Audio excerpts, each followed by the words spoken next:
আসসালামু আলাইকুম ওয়া রাহমাতুল্লাহি ওয়া বারাকাতুহু। সম্মানিত দ্বীনী ভাই বন্ধুগণ, আমাদের সমাজে একটা প্রথা চালু আছে। সেটি হচ্ছে যে কারো ঘরে যদি কোনো মেয়ে সন্তান জন্মগ্রহণ করে এবং সেই মেয়ে সন্তানটি যদি একটু প্রতিবন্ধী হয় অথবা একটু বেবুঝ হয়, বুঝ কম, পড়ালেখা কম পারে, তো সেই মেয়েদের ব্যাপারে আমাদের মুসলিম বাবা যারা আছে তারা একটা নিয়ত করে। নিয়তটা আমি চিন্তা করতেছি বলবো কিনা, যেহেতু দাঁড়িয়েছি সেহেতু বলেই ফেলি। তারা সেই নিয়তটা হচ্ছে, যে নিয়তটা করে সেই নিয়তটা হচ্ছে যে আমার মেয়েটাকে একজন হুজুরের কাছে বিবাহ দিব, একজন ইমাম সাহেবের কাছে বিবাহ দিব, আমার মেয়েটাকে আমি একজন নামাজি ছেলের হাতে তুলে দেব, এরকম একটা চিন্তা করে। আপনারা কি বলেন? এই চিন্তাটা খুব ভালো চিন্তা না? জি বন্ধুরা, এটা অত্যন্ত একটা খুব সুন্দর একটা চিন্তা।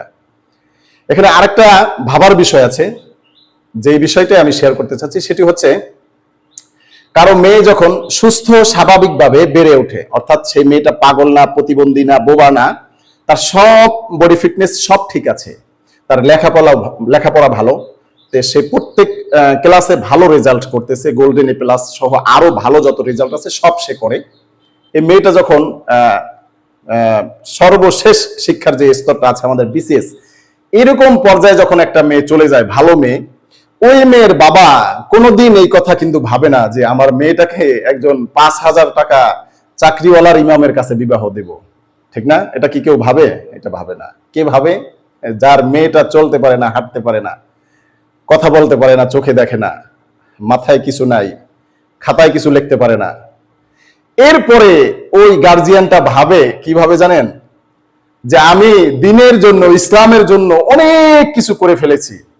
সেই বাবাকে আমি বলছি, আপনি আসলে কিছু করেন না ইসলামের জন্য। আপনি একটা রিজেক্ট টাকা ইসলামের নামে চালিয়ে দিয়েছেন। আমি আবার ওই প্রতিবন্ধী মেয়েদেরকে ছোট করার জন্য বলছি না। আল্লাহ তাআলা কাকে কখন কিভাবে বানাবেন সেটা আল্লাহ তাআলার ইচ্ছা। কিন্তু যারা ভাবে যে আমি করে ফেলেছি, দিয়ে ফেলেছি, ইমাম সাহেবের জন্য, হুজুরের জন্য আমি একটা মেয়ে দিয়েছি, তো আপনার এই পাগল মেয়েটাকে কেন সিলেক্ট করেছেন? যে মেয়েটা বিসিএস পাস করেছে, তার জন্য যদি কোনো ইমাম সাহেব আপনার কাছে প্রস্তাব নিয়ে আসে যে আমার বেতন 5,000 10,000, আপনার বিসিএস পাস করা মেয়েটাকে আমাকে দেন, অথবা ইন্টার পাস করেছে, ভালো রেজাল্ট পেয়েছে সায়েন্স নিয়ে, সেই মেয়েটাতেও আপনি দেন না, তাহলে আপনি কি আপনার ইমানের সাথে, আপনার দ্বীনের সাথে মুনাফিকি করছেন না? আসুন এই মুনাফিকি খাসলাত বাদ দেই, মুনাফিকি খাসলাত বাদ দিয়ে আমাদের ইমানকে ঠিক করি। আল্লাহ তাআলা আমাদের সকলকে বুঝার তৌফিক দান করুক। আমিন।